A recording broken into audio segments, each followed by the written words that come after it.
Hello, today we are going to be taking a look at Animals in Espionage, a game by Twin City Games that's hitting Kickstarter soon.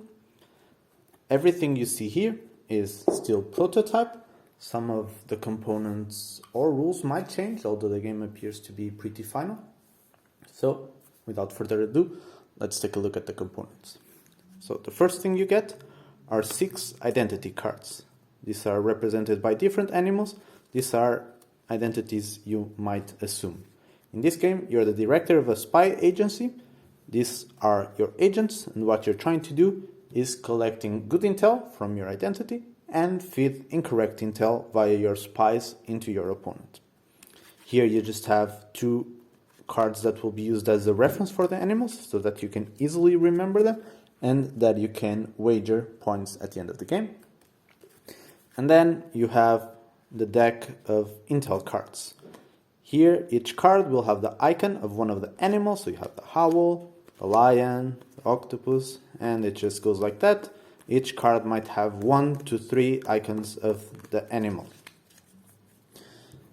Then you have the tokens. So each player will get a set of wager tokens, 1, 2, and 3. This will become relevant at the end of the game.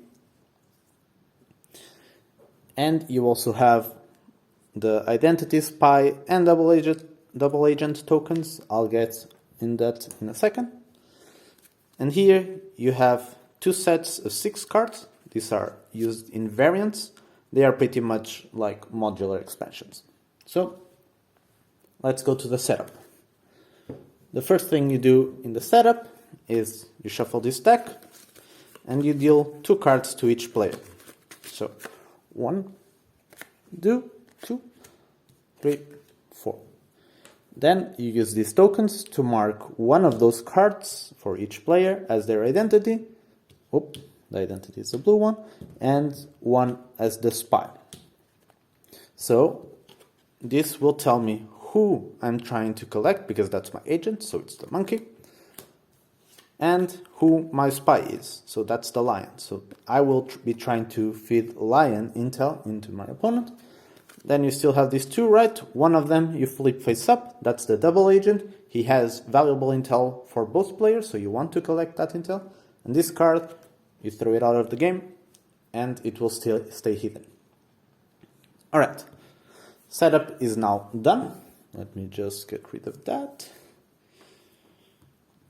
And you would go to the first turn. So, I will pretend that this player, closer to us, is the active player. The player sitting on the other side of the table is the opponent.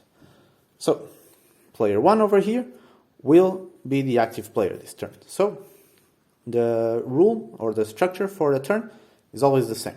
You draw 5 cards, you make 2 piles out of 4 of those cards, you give the last card to your opponent will place this card in one of the piles, your opponent will take a pile, and then you'll take the remaining pile. Let's see how that works. So, I have these 5 cards. Again, I want to collect monkeys. There's no monkeys.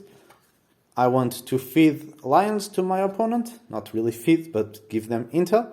And I want to collect chameleons. So let's just do kind of a random play. I'll create 2 decks of 2 cards. So the only rule here is that each pile, which I just called decks, needs to have at least 1 card. So you could make 3, 1. Or 2, 2, but you cannot just make a pile with 4 and a pile with 0. Then you give your last card to your opponent. Your opponent will place this card in one of these decks. Then your opponent will either take that deck or this deck. They don't have to take the pile on which they place the card. That's up to them. And so they would, for example, take that deck, and you would take the remaining deck. And you would create here a pile. This will be the scoring pile for the end of the game. So I was the active player now, so my opponent becomes the active player. They'll make the 2 piles, give me a card. Now it's my turn to decide where this card goes and to take a pile. So let's pretend I took that pile. My opponent would take the remaining. So now we just played 2 turns. You will keep doing that, so collecting a bunch of cards, giving a bunch of cards to your opponent until the deck runs out and that turn is over. When that is done, the game is over, so we proceed to scoring. The only thing is that before scoring, you have one last chance of making points. So here we played randomly and we just dealt a random deck, but in a real game, you would have gained information as to how your opponent was playing. Because now you have the chance of trying to guess their identity. So my identity is the monkey. So I know my opponent cannot be holding the monkey. The chameleon is the double agent, so I also know they don't have the chameleon, and my spy is the lion, so I know they also don't have the lion. Since I played randomly, their identity, this card right there, can be one of these three. Let's pretend I actually played very well, and I could tell that their identity is the owl. So I'm very confident that they have the owl, so I'm willing to bet 3 points. You have to bet 1, 2, or 3. My opponent would do the same. Let's just vote randomly. They would vote on the octopus. Now we all reveal our cards.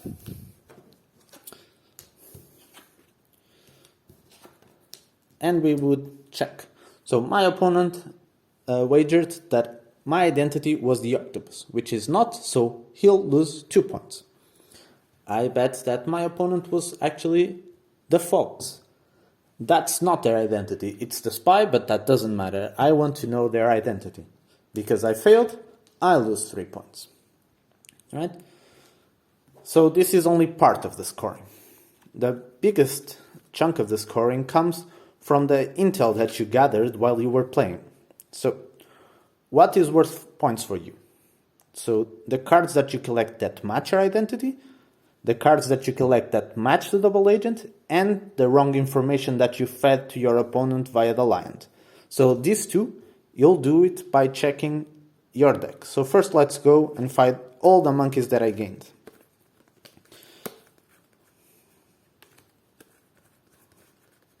Okay, those are all the monkeys, 5 points. And now all the double agents that I gained, which were the chameleons.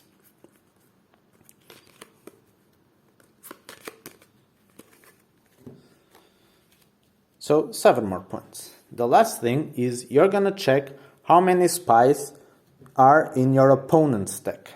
So I managed to feed him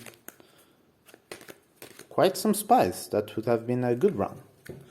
So now my score would be all these positive points and then plus minus my wagering token. Since I failed, I would lose 3 points from there. So let's see my total.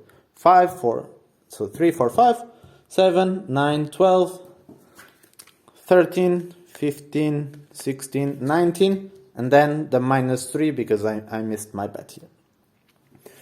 My opponent would do the same, and those would be points. One suggestion is not what it's written in the rulebook, but rather than counting the spies that I was able to get into my opponent's deck, what I normally do is I just check my own deck, I count the monkeys, I count the chameleons, and I count how many owls I gained. And I just make the owls be the negative points, because since it's a 2-player game, the outcome in scoring will be the same. Those are the whole rules for the game. You alternate splitting and choosing piles, and finally you have a chance of guessing your opponent's card, and that's pretty much it. So rules-wise, it's very simple, and it's very quick. Where the meat of the game is, no pun intended, is when you are making piles, there's a lot of mind games going on against your opponent, because you want them to collect exactly the pile you want, without them realizing. Because right now this is actually a very valuable hand because I didn't shuffle.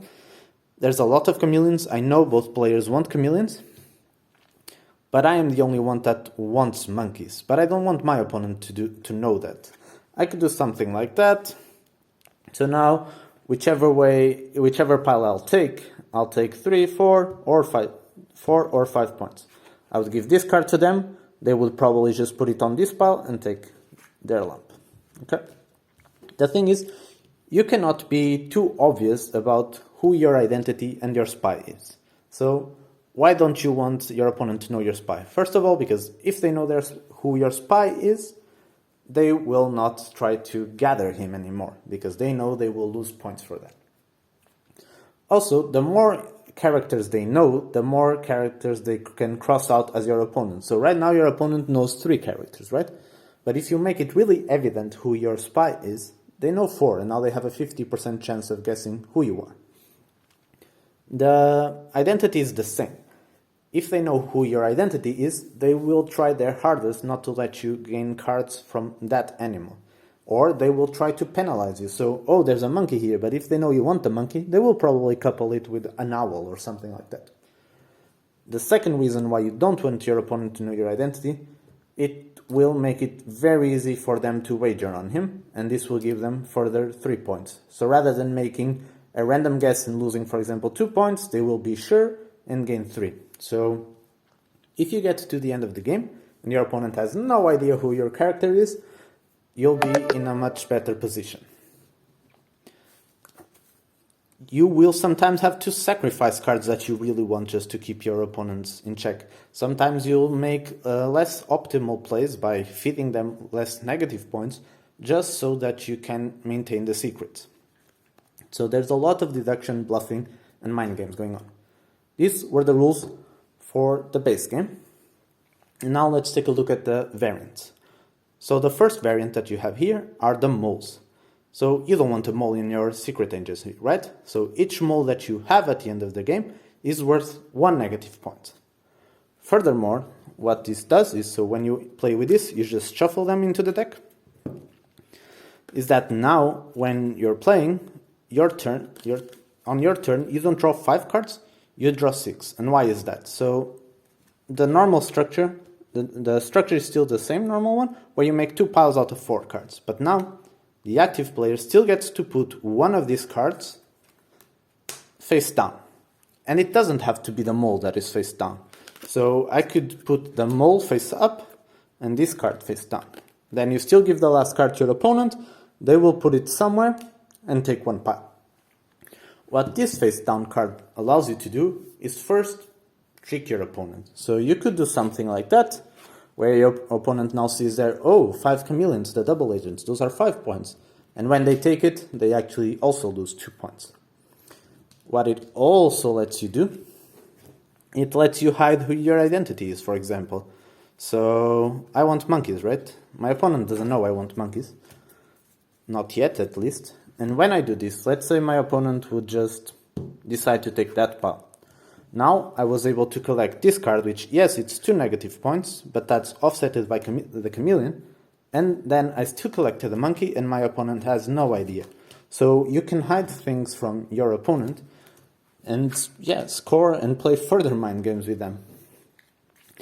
That's the only rules change. So again, the moles allows you to put 1 card face down, even if you don't draw the mole. So you, as long as you're playing with that mole, you draw these 6 cards, and you can do whatever you want, 1 card face down, okay? And then at the end of the game, they are worth negative points. Let's go to the second variant. That's the walrus variant. He is searching for the double agent, because the double agent is doing such a great job that it had to go underground. So now, none of us know who the double agent is. When playing with this expansion, you simply go through the deck and remove 1 card showing a symbol of each animal. So you do this, that's away, and you do it for all the other animals, and you would shuffle this into the deck. So in this scenario, we are not playing with the mole variant, so we have 5 cards. As you can see, just normal cards, right? But now let's make an example where you would draw a mole. What did I do with the mole cards?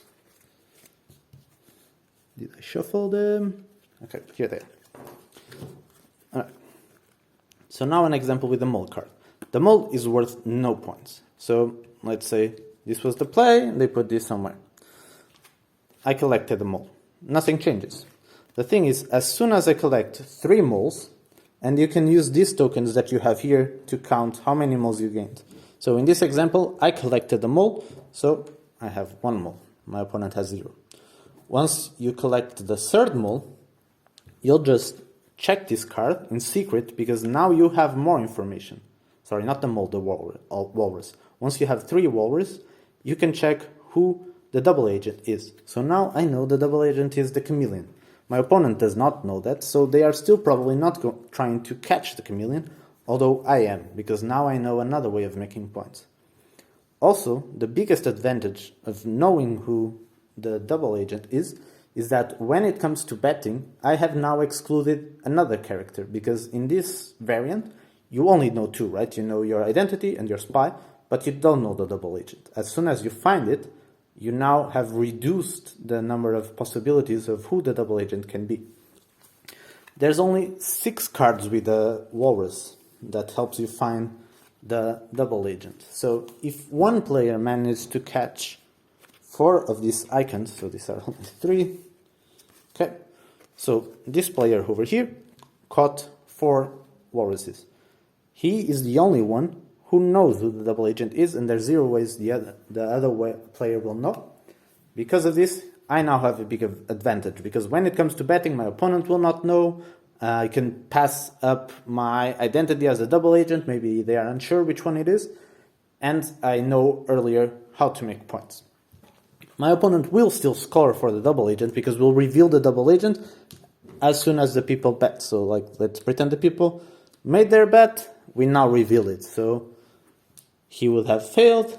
Of course, I wouldn't bet like this if I knew the double agent. And then we'll still score. We score exactly the same way.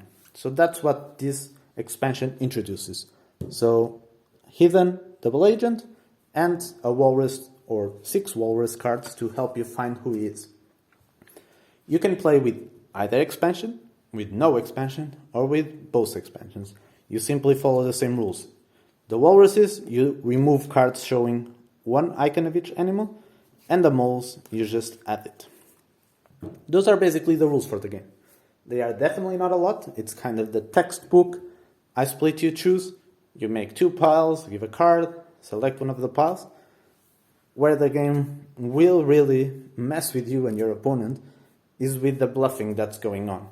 You're trying to confuse your opponent, trying to get them to take the deck you want, again, without knowing you want them to take it, because you want to take exactly the deck you want, and just bluff that, I didn't really want this. And the more you confuse your opponent, you will get into a better position of how to score and how to get to the end of the game without your opponent having no idea who your identity is.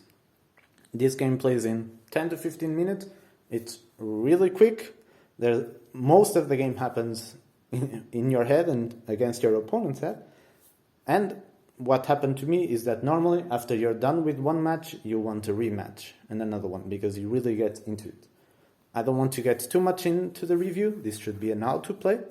On Board Game Geek, I will upload the full review for the game if you're interested in that. If you're interested in the playstyle that you saw here, just check out their Kickstarter campaign when it launches. And thanks for watching. Bye-bye.